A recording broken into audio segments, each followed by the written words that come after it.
नमस्कार, आप सभी का स्वागत है शुक्रवार के इस स्पेशल कार्यक्रम में और खास तौर से उस सिनेरियो में, उस जंक्चर में जबकि भारतीय बाजार के अंदर काफी ज्यादा अनिश्चितता बनी हुई है। तो आज हम बातचीत करेंगे उस खास कार्यक्रम के। दरअसल कभी कभी कड़ी मेहनत के बाद भी किसी काम में सफलता नहीं मिलती है। ऐसी सूरत में लोग कहते हैं कि लक अच्छा नहीं है। इसीलिए किसी काम को पूरा करने के लिए लक की काफी अहमियत होती है। शेयर मार्केट में भी लक काफी मायने रखता है। लक अगर आपके साथ नहीं है तो आपकी तिजोरी हमेशा खाली ही रहेगी। हालिया करेक्शन के बाद बाजार अपने साथ अच्छे संकेत लेकर आया है। एफआईएस की बिकवाली और महंगाई में नरमी, फेड का रेट हाइक, ये सारे फैक्टर अनुमान के मुताबिक नजर आने लगे हैं। अब यह लग रहा है कि बाजार की तेजी और बढ़ सकती है, पर इन पॉजिटिव तथ्यों के बीच मार्केट में कमाई के लिए गुड लक काफी जरूरत होती है। तो आज हम वही गुड लक लेकर आए हैं। तो चलिए शुरुआत करते हैं इस कार्यक्रम की और शेयरों की मटकी फोड़ते हैं और गुड लक निकालते हैं।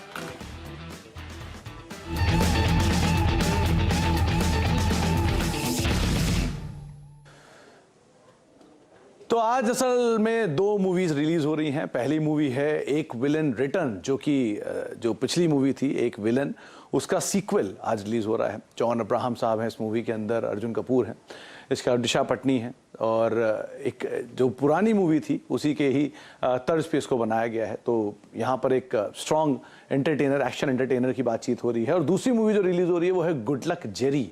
ये जानवी कपूर स्टारर मूवी है। दरअसल एक तमिलियन मूवी की एक रीमेक है और मार्केट में मतलब ये भी एक माना जा रहा है कि जो एक बढ़िया कॉमेडी अगर आप ढूंढ रहे हैं, क्रिमिनल कॉमेडी, तो ये एक अच्छी मूवी हो सकती है। तो ये दो मूवी रिलीज हुई जिनको हमने आधार मानकर आज के शो की शुरुआत की है। तो अब कैसे इसको जोड़ा जाए, तो ये दो नाम आपके सामने हैं, गुड लक जेरी और एक विलन रिटर्न।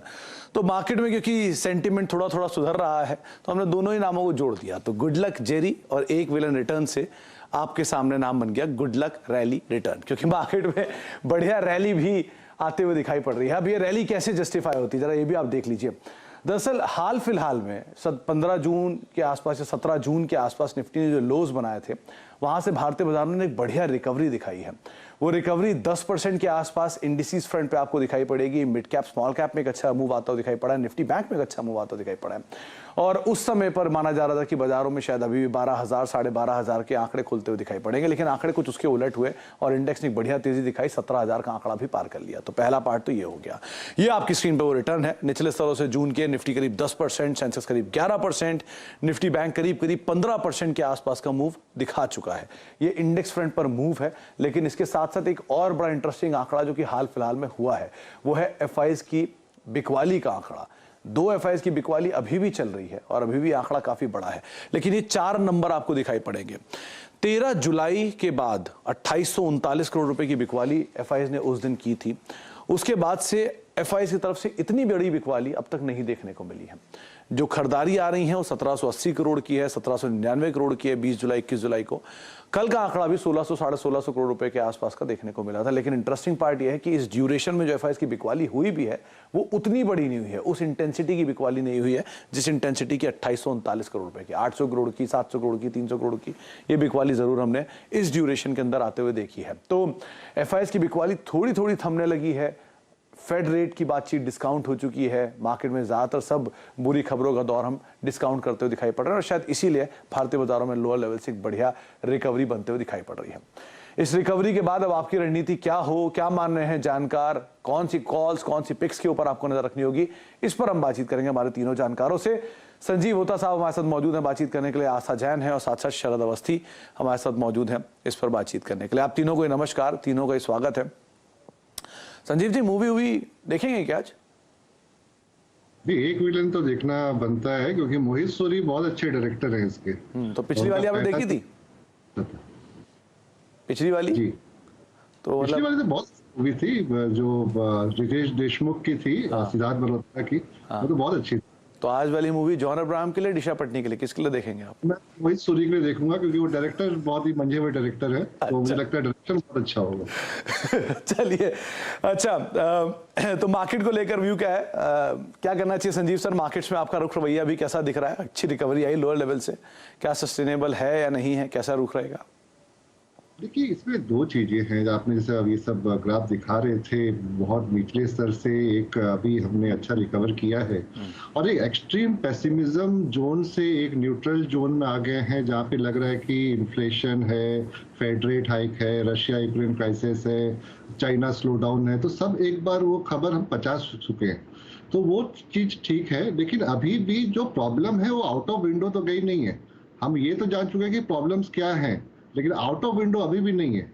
तो मुझे लग रहा है कि ये जो रैली बन रही है अभी, क्योंकि एक अच्छा नंबर्स देखने को मिला है ग्लोबली और डोमेस्टिक मार्केट में भी आउट परफॉर्म कर रहे हैं, अच्छे नंबर्स आ रहे हैं और वैल्यूएशन थोड़ा सा कंफर्ट जोन में आ गया था, इसलिए रैली देख रहे हैं। लेकिन ये रैली में ये इन्वेस्टर को करना चाहिए, जो वीक स्टॉक है वहां से अभी निकलना चाहिए और क्वालिटी स्टॉक का पोर्टफोलियो बनाना चाहिए, क्योंकि ये कहाँ तक सस्टेनेबल रहेगा वो क्वेश्चन मार्क है। तो एक्स्ट्रापोलेट मत कीजिए, इन्वेस्टर को यही बोलना चाहूंगा ये रैली को, क्वालिटी स्टॉक में ही निवेश कीजिए और जहां पे वीक स्टॉक है वहां पे एग्जिट कीजिए। खराब क्वालिटी के स्टॉक से निकलिए, बढ़िया क्वालिटी के स्टॉक हमेशा अपने पोर्टफोलियो में रखिए और इस तेजी का फायदा उठाइए कई जगहों पर, और कई जगहों पर अच्छे दाम पर जो बढ़िया शेयर है उन पर निवेश करिए। आस्था, वैसे तो आप पुणे में रहती हैं, बहुत बढ़िया वेदर वहाँ का वैसे ही रहता है, तो फायदा उठाएंगी, मूवी वूवी देखेंगी या फिर वेदर का ही फायदा लेंगी? Good afternoon Sumit. देखिए, मेरे को वेदर का अगर फायदा उठाना है तो शॉपिंग बहुत ज्यादा पसंद है, तो definitely I would like to go for a shopping. और अब राखी भी आ रही है फेस्टिवल, सो प्लान्स तो वो है, लेकिन यस, मूवी देखना भी मेरा एक काफी बड़ा इंटरेस्ट है। अच्छा। तो डेफिनेटली अगर टाइम मिला तो I will go for movie. कौन सी देखेंगे दोनों में से? मैं तो जानवी कपूर की मूवी देखना चाहूंगी, क्योंकि वो कॉमेडी थ्रिलर है, so I would be more interested in that. चलिए, बहुत बढ़िया। अच्छा, आस्था, मार्केट को लेकर व्यू क्या है आपका? कैसे देख रहे हैं आप मार्केट को? कैसे, क्या रीड करना चाहिए हमें? देखिए, मार्केट्स की अगर बात करें सुमित, तो जिस तरह से लास्ट 3 हमने दिनों की जो निफ्टी की मूवमेंट देखी है, तो काफी गैप अप ओपनिंग्स हो रही थी। तो मुझे लगता है, क्योंकि थोड़ा मैं टेक्निकल भी ट्रैक करती हूँ, तो मुझे लगता है कि थोड़ा सा रेंज बाउंड रह सकता है अगले वीक मार्केट। तो उस पर एक नजर रखें, 16,600 17,400 के रेंज में घूमता हुआ नजर आएगा। दूसरी तरफ आरबीआई की मीटिंग भी है 3 से 5 अगस्त के बीच में, तो वहां पे भी कड़ी नजर रखनी चाहिए। ऑल ओवर मुझे लगता है कि जिस तरह से अभी मार्केट ने इतने बड़े गैप्स के साथ यहाँ पे 3 दिन से लगातार जो दिखाई है उछाल, तो नेक्स्ट वीक थोड़ा सा एक रेंज बाउंड हो सकता है। तो थोड़ा सा मैं यहाँ पे संभल के काम करने की ही सलाह दूंगी, और डेफिनेटली फंडामेंटली स्ट्रॉन्ग स्टॉक्स में अगर निवेशित रहेंगे तो वो फिर भी रिटर्न देंगे, अगर मार्केट वॉलेटाइल रहा नेक्स्ट वीक तो भी, ऐसा मुझे लगता है। तो मार्केट वोलेटिलिटी रहेगी, रेंज बाउंड ट्रेड रहेगा, और ये बात सही है कि बड़े इवेंट्स अभी भी अवेटेड हैं, लेकिन हाँ, ऑब्वियस ही बात है, फंडामेंटली अच्छे स्टॉक के साथ आप रहते हैं तो वहां पर हमेशा एक रिस्क एपेटाइट थोड़ा सा लिमिटेड होता है। अब हम बातचीत करेंगे शरद सर से। शरद सर, पीवीआर आइनॉक्स लंबे समय से आप ट्रैक कर रहे हैं, सिर्फ ट्रैक ही कर रहे हैं, जाते भी हैं कभी? जाता बहुत कम। हाँ, मुझे उम्मीद भी थी आपसे, क्या बहुत कम ही बोलेंगे। अच्छा, मार्केट को कैसे देख रहे हैं आप? बाजार मुझे लगता है एक अच्छी रिकवरी नीचे से ले चुके हैं, तो हो सकता है थोड़ा सा ब्रीदर लें, बट क्वार्टरली रिजल्ट से हमारी उम्मीद है कि ज्यादातर क्वार्टरली रिजल्ट्स लास्ट ईयर के लो बेस की वजह से इस साल काफी बेटर रहेंगे। तो आपके जितने भी ब्रॉडर इंडाइसेस है वहां पे जो आपकी टीटीएम अर्निंग्स है उनको काफी डिसेंट बूस्ट मिलना चाहिए। सीमेंट को छोड़ के बाकी तमाम सेक्टर्स में ईयर ऑन ईयर नंबर्स काफी बेटर आने चाहिए। प्लस जैसा कि आप भी बता रहे थे, एफआईआई फ्लोज, करेंसी का जो ड्रैग था वो सब थोड़ा सा स्मूदन आउट हो जाना चाहिए आने वाले समय में। प्लस जो तेल का ओवरहैंग है, इन्फ्लेशन का ओवरहैंग है, वहां भी कमी आनी चाहिए, जिसकी वजह से रेट साइकिल में भी इंप्रूवमेंट आनी चाहिए। तो मुझे लगता है जितनी भी नेगेटिव चीजें थी वो लगभग पीक आउट कर गई, और यहाँ से ग्रेजुअली आप इंप्रूवमेंट की तरह ही देखेंगे। बट चूंकि बाजार ने थोड़ा प्रीएम्प्ट करके डिस्काउंट किया है, तो हो सकता है एकदम इमीडिएट टर्म में बहुत बड़ी और आपको अपमूव नहीं मिले, लेकिन थोड़े से करेक्शन के बाद फिर बाजार रिज्यूम करेंगे अपने स्ट्रॉन्ग अपट्रेंड को। थोड़ा बहुत रेंज बाउंड, लेकिन वापस जो अपट्रेंड है वो कंटिन्यू रहेगा ही। संजीव सर, अब शुरुआत करते हैं पिक्स की। तो आपने फंडामेंटल सबसे बेहतरीन शेयरों की बातचीत की, तो पहला नाम आपकी तरफ से? पहला नाम होगा लार्सन एंड टोब्रो, एलएनटी, क्योंकि ये जो कैपेक्स अपसाइकल और इंफ्रा अपसाइकल का एक बात कर रहे हैं, जो बोल रहे हैं कि 5-6 ट्रिलियन इकोनॉमी बन जाएगा अपना, तो एलएनटी इस पे सबसे बड़ा बेनिफिशियरी रहेगा मुझे लगता है। Q1 नंबर बहुत अच्छे थे, ऑर्डर बुक्स 57% अप है, 7.6 ट्रिलियन के ऑर्डर बुक पोटेंशियल आ सकते हैं, जिससे कि वो कंपनी मैनेजमेंट बहुत कॉन्फिडेंट है कि बहुत सारे कन्वर्ट हो जाएंगे। वैल्यूएशन की बात करूं तो अभी भी मल्टी ईयर जो इसका एवरेज था वहां से नीचे चल रहे हैं, और कंपनीज ये भी तय कर रही है कि जो नॉन कोर एसेट हैं उनको भी बेच के बैलेंस शीट और मजबूत करे। तो मुझे लग रहा है बहुत सारे टेलविंड्स प्ले हो सकते हैं एल के लिए, तो यहाँ पे भी बाय करके चलना चाहिए और 2250 का यहाँ पे टारगेट रहेगा मेरा। देश की सबसे बड़ी इंजीनियरिंग जाइंट 3.25 लाख करोड़ रुपए की ऑर्डर बुक, साथ ही साथ Mindtree, L&T Infotech, L&T finance holding, L&T tech जैसी सब्सिडरीज की पेरेंट कंपनी L&T, जिसके ऊपर आप दांव लगा सकते हैं और एक बढ़िया अपसाइड स्टॉक में अभी भी खुल सकता है, ऐसा संजीव जी का मानना है। आस्था मैम, आपकी तरफ से पहली कॉल।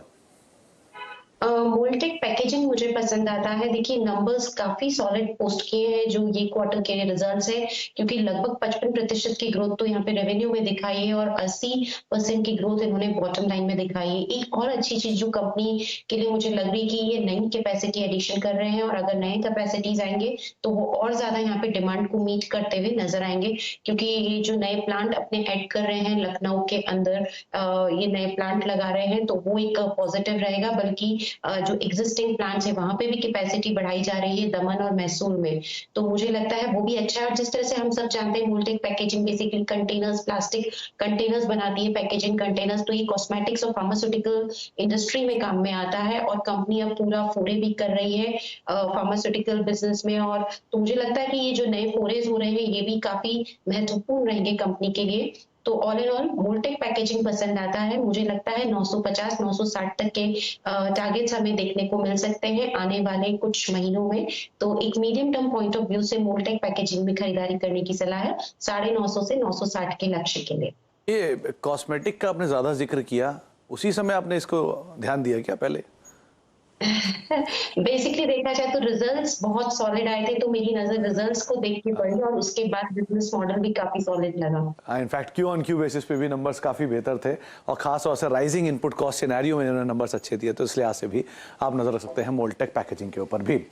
शरद सर, आपकी तरफ से पहली कॉल। महानगर गैस, हमें लगता है अभी तक स्टॉक में कोई भी तरीके की रिकवरी दिखी नहीं है, क्योंकि गैस को लेकर जो अनसर्टेनिटी है अवेलेबिलिटी वगैरह को लेकर, उस वजह से स्टॉक काफी पिटा हुआ है। बट जैसा कि मैं पहले भी बोल रहा था, ग्रेजुअली ऑयल एंड गैस में जो प्रेशर है वो आने वाले समय में ईज होना चाहिए, लॉजिस्टिक प्रेशर भी ईज हो रहा है और इसका फायदा आपको कंपनी में दिखना चाहिए। रायगढ़ वाले एक्सपेंशंस भी कंट्रीब्यूट करना चालू करेंगे।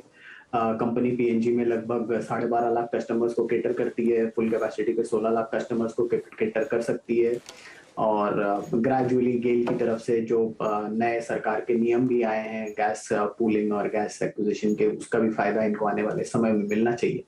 और रायगढ़ वगैरह ये जो एडिशनल एरियाज में एक्सपेंशन कर रहे हैं उसका भी इनको फायदा मिलना चाहिए। तो हमारे अनुमान से अगले 2 साल में लगभग 20-22% की CAGR रहनी चाहिए। तो उस हिसाब से अगर FY24 के नंबर पे 12 का भी मल्टीपल पकड़ते हैं तो हमारे हिसाब से 1056 तक के लक्ष्य के लिए MGL एक काफी डिसेंट बेट है। इनफैक्ट ये पूरे गैस स्पेस में सबसे सस्ते वैल्यूएशन पे कामकाज करने वाली कंपनियों में से एक शुमार है, तो आप महानगर गैस में दांव लगा सकते हैं। शरद अवस्थी सर की तरफ से ये पिक आई है। संजीव सर, दूसरी कॉल आपकी तरफ से।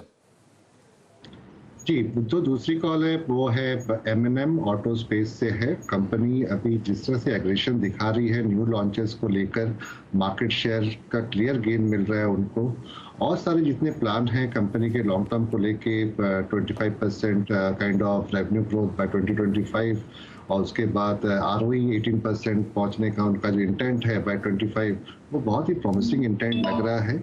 उनके सब्सिडरीज के लॉसेस अभी कम हो रहे हैं और जो लिस्टेड एंटिटीज हैं वो भी अच्छा परफॉर्म कर रहे हैं। EV बिजनेस में अनलॉकिंग हो रहा है तो उसका भी फायदा होगा कंपनी के ओवरऑल वैल्यूएशन को। और अगर इसका वैल्यूएशन की बात करें तो अभी भी ये बहुत ही रीजनेबल वैल्यूएशन पे है और यहाँ पे री रेटिंग के लिए बहुत बड़ा रूम है। तो मुझे लग रहा है कि M&M यहाँ पे बाय करने की सलाह रहेगी। 1390 का इन्वेस्टमेंट टारगेट होगा। Mahindra two wheeler, passenger vehicle, commercial vehicle, heavy trucks, किसी भी कैटेगरी में अगर आप कोई कंपनी ढूंढ रहे हैं तो एक कंपनी जो सारी कैटेगरी में कैटर करती है वो है महिंद्रा एंड महिंद्रा। 1420 रुपए के टारगेट्स के लिए संजीव सर की तरफ से बेट लगाई गई है। आस्था मैम, आपकी तरफ से दूसरी कॉल। दूसरी कॉल ब्लू डार्ट एक्सप्रेस पे है। बेसिकली कंपनी ने यहाँ पे जिस तरह से मार्केट शेयर गेन किया हुआ है और एक तरह से तो लीडर है ये अपने मार्केट, स्पेशली जो एयर एक्सप्रेस सेगमेंट है वहां पे तो इनके पास 54% मार्केट है जो कि इनको लीडर बनाता है। दूसरी तरफ सरफेस एक्सप्रेस सेगमेंट में भी ये लगातार मार्केट गेन कर रहे हैं। तीसरी तरफ देखा जाए तो इन्होंने प्राइस हाइक्स लिए हैं, इनके वॉल्यूम्स बढ़ते जा रहे हैं। और एक जो बात मुझे काफी ज्यादा पसंद आई कि इस तरह से जहां ETF के प्राइस हाइक हुए फिर भी कंपनी अपनी ग्रॉस मार्जिन सस्टेन कर पाई 36% के आसपास। तो उसका मेन कारण ये कि इनकी खुद की एक इंटरनल हेजिंग मैकेनिज्म पॉलिसी है जिसके अंतर्गत ये लोग जो भी जो फ्यूल का सरचार्ज होता है उसमें ये पूरा एक मैकेनिज्म सेटअप करते हैं जिसमें जो भी ETF की प्राइसेस कम होती है या ज्यादा होती है उस मैकेनिज्म के तहत ये लोग कस्टमर्स को पास ऑन करते हैं। और आज के टाइम पे ये काफी इंपॉर्टेंट चीज है जो किसी भी तरह की जो लॉजिस्टिक्स कंपनी है उनके लिए महत्व रखती है। सो ओवरऑल मुझे ब्लू डार्ट एक्सप्रेस अभी भी पसंद आता है। ऑल्दो स्टॉक प्राइसेस काफी ज्यादा बढ़ चुके हैं बट मुझे लगता है थोड़ा अपसाइड अभी भी बाकी है। तो मैं यहाँ पे अभी भी खरीदारी करने की सलाह दूंगी। थोड़ा डिप आए तो खरीदारी करना ज्यादा बेहतर रहेगा। 9250 9270 तक के टारगेट्स के लिए ब्लू डार्ट एक्सप्रेस में खरीदारी करने की सलाह।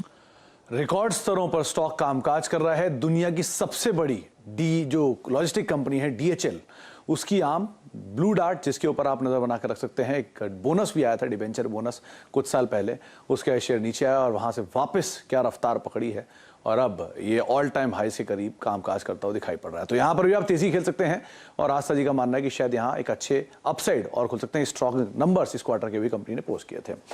शरद सर, आपकी तरफ से दूसरी कॉल। दूसरा स्टॉक होगा एक्साइड इंडस्ट्रीज। मुझे लगता है कि जिस तरीके से ओपनिंग अप स्ट्रेंथ पकड़ रही है वैसे वैसे बैटरीज की डिमांड में काफी स्ट्रेंथ मिलनी चाहिए। और एक्साइड की करीब 9 प्लांट्स हैं पूरे कंट्री में और डिस्ट्रीब्यूशन नेटवर्क काफी स्ट्रांग है। और इसके अलावा ये जो लिथियम आयन स्पेस में भी करीब 6000 करोड़ का एक कैपेक्स कर रहे हैं 12 गीगावाट की कैपेसिटी के लिए, तो वो भी ग्रेजुअली अगले 2-3 साल में उसका भी इफेक्ट आपको दिखने मिलना चाहिए। नॉर्मली भी हमें लगता है अर्निंग्स ग्रोथ काफी स्ट्रांग रहनी चाहिए और 60% लगभग रिप्लेसमेंट मार्केट से इनकी हिस्सेदारी आती है, तो वहां से काफी स्ट्रांग रहना चाहिए। 4 व्हीलर 3 व्हीलर 2 व्हीलर लगभग सारी कंपनीज के लिए प्रोडक्ट बनाते हैं। तो मुझे लगता है लॉकडाउन के बाद जैसे जैसे हम वापस सब नॉर्मलाइजेशन की तरफ जा रहे हैं तो बैटरी डिमांड काफी स्ट्रांग रिवाइवल देखने को मिलना चाहिए, जिसका असर एक्साइड में भी देखने मिलना चाहिए। मुझे लगता है अगले साल की अर्निंग्स लगभग 11 रुपए 11.5 रुपए के आसपास आएंगी, तो 20 का मल्टीपल कंपनी को आसानी से मिलना चाहिए। तो 220 के लक्ष्य के हिसाब से एक्साइड इंडस्ट्रीज एक बहुत बढ़िया बेट है। तो ऑटो एंसिलरी बैटरी स्पेस से एक्साइड इंडस्ट्रीज, जिसके ऊपर आप दांव लगा सकते हैं। शरद सर का मानना है कि 11 साढ़े 11 रुपए की EPS और करीब करीब 220 रुपए तक के टारगेट्स यहाँ पे खुलते हुए दिखाई पड़ सकते हैं, इसलिए आप इसके ऊपर नजर रखेंगे। 6 कॉल हमारे तीनों जानकार जो हैं वो अब तक दे चुके हैं। एक ब्रेक का वक्त हो गया, ब्रेक के बाद लौटते हैं और तीनों से एक कॉल लेने की कोशिश करते हैं। छोटे ब्रेक के बाद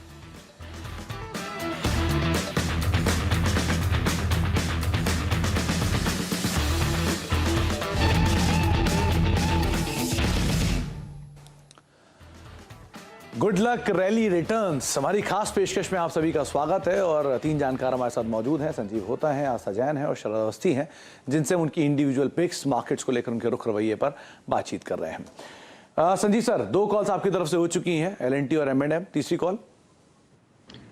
कॉल है PVR। 2-3 इसके इन्वेस्टमेंट थीसिस हैं। पहला है कि जो उसका एवरेज स्पेंड पर हेड है और टिकट प्राइस वो प्री कोविड से भी ऊपर आ चुके हैं, तो वही बहुत बड़ा टेलविंड है PVR के लिए। सेकंड है इसका जो कंटेंट पाइपलाइन है, अभी इंग्लिश और हिंदी को छोड़कर भी साउदर्न मूवी को बहुत एक्सेप्ट किया जा रहा है, तो वो एक बहुत बड़ा ट्रिगर है PVR के लिए।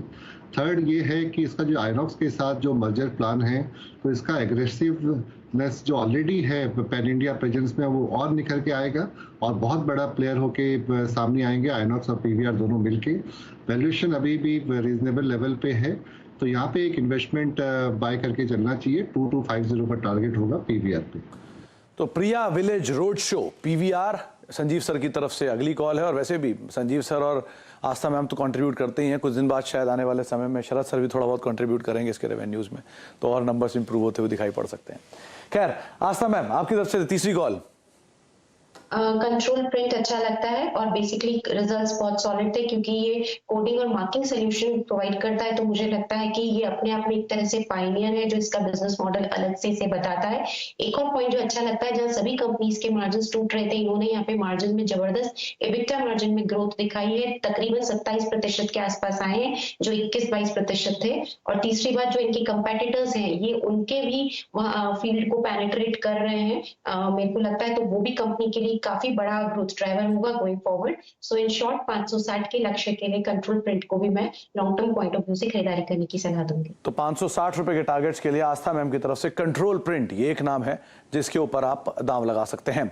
अच्छा शरद सर, आपकी तरफ से महानगर गैस, एक्साइड, उसके बाद अब मुथूट फाइनेंस, मुझे लगता है ये भी स्पेस काफी सबड्यूड है, जो अनसर्टेनिटी है बाजार में इसके लिए, और अगर आप पूरा सेक्टर उठा के देखें तो दोनों ही स्टॉक्स स्पेस में काफी वीक हैं, बट लॉन्ग टर्म ट्रेजेक्टरी हमें लगता है काफी इंटैक्ट है। और आने वाले समय में बैंक्स की जो लोन बुक है वहां पे ग्रेजुअली जो बैंक्स का गोल्ड लोन में ग्रोथ है वो ग्रेजुअली कम होना चाहिए, क्योंकि नॉर्मल कॉर्पोरेट लोन में फोकस उनका वापस आ गया है और ये ग्रैन्युलर बुक भी होती है, तो मुझे लगता है इनकी एक स्पेशलाइजेशन है स्पेस में और बाकी डिविजन्स में भी इंप्रूवमेंट होनी चाहिए।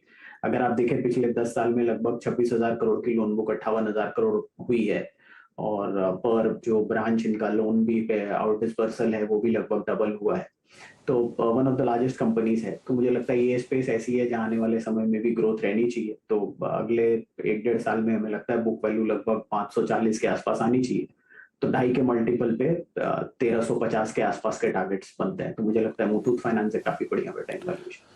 तो देश की सबसे बड़ी गोल्ड फिनेंसिंग कंपनी और 181 टन गोल्ड का शायद रिजर्व इनके पास ऑलरेडी बतौर कोलैटरल जो है वो रखा हुआ है। दक्षिण भारत में तो पहले पैठ थी ही, अब धीरे धीरे पूरे भारत में इनकी पैठ मजबूत हो रही है। 1350 रुपए के टारगेट्स के लिए आप मुथूट फाइनेंस में दांव लगा सकते हैं। शरद सर की तरफ से कॉल है। अच्छा, तीनों कॉल एक एक करके आपकी स्क्रीन पर आएंगे, आप उसको नोट कर सकते हैं कौन कौन से बढ़िया स्टॉक्स के अंदर आप बेट करेंगे। सबसे पहले शुरुआत करते हैं संजीव सर के जो 3 बेट्स हैं उनके साथ। संजीव सर ने कैपिटल गुड्स मेजर पे दांव लगाने की बात की है, एल&टी पर, साथ ही साथ आप महिंद्रा एंड महिंद्रा पर दांव लगा सकते हैं, और पीवीआर ये तीसरा नाम है जो कि संजीव सर को पसंद है, जिसके ऊपर आप बेट कर सकते हैं अगर अपने पोर्टफोलियो में आप शामिल करना चाह रहे हैं। तो शरद की तरफ से जो पोर्टफोलियो शामिल किया गया है उसमें पहला नाम है महानगर गैस, दूसरा है एक्साइड इंडस्ट्रीज और तीसरा है मुथूट फाइनेंस, देश की सबसे बड़ी गोल्ड फाइनेंसिंग कंपनी। इसको भी आपने पोर्टफोलियो में अगर शामिल करना चाह रहे तो ये 3 पिक शरद की तरफ से आपको बताई गई है। आस्था मैम की तरफ से 3 नाम है, जिसमें से पहला नाम उन्होंने चुना है मोल्टेक पैकेजिंग का, शानदार नंबर कंपनी ने Q on Q Y basis पे दिए। ब्लू डार्ट एक बढ़िया लॉजिस्टिक कंपनी और डीएचएल की इंडिया नाम, और बढ़िया स्टॉक ऑल टाइम हाइस पर ऑलरेडी कामकाज कर रहा है, लेकिन उनको लगता है कि यहां से पोटेंशियल अपसाइड अभी बहुत है। और कंट्रोल प्रिंट तीसरा नाम, जहां पर आस्था मान रहे हैं कि आप अपने पोर्टफोलियो के अंदर शामिल कर सकते हैं। तो ये कुछ कॉल्स जिनको आप बाजार की इस रिकवरी के अंदर, बाजार की इस मूव के अंदर एटलीस्ट अपने पोर्टफोलियोज के अंदर शामिल कर सकते हैं। संजीव आपका बहुत बहुत शुक्रिया, आस्था आपका भी बहुत बहुत शुक्रिया, और साथ शरद आपका भी बहुत बहुत शुक्रिया हमारे साथ मौजूद रहने के लिए, और साथ ही साथ बाजार पर अपनी राय रणनीति बताने के लिए और तमाम शेयरों पर हमसे चर्चा करने के लिए। इसी नोट के साथ अब इस कार्यक्रम को यहीं समेटेंगे, लेकिन मार्केट्स की रिकवरी है, ध्यान संभल कर इस रिकवरी का हिस्सा बने, और जैसा कि हमारे जानकार कह भी रहे थे, खराब शेयरों से निकले, बढ़िया फंडामेंटल वाले शेयरों को अपने पोर्टफोलियो में शामिल करें। इसी नोट के साथ नमस्कार।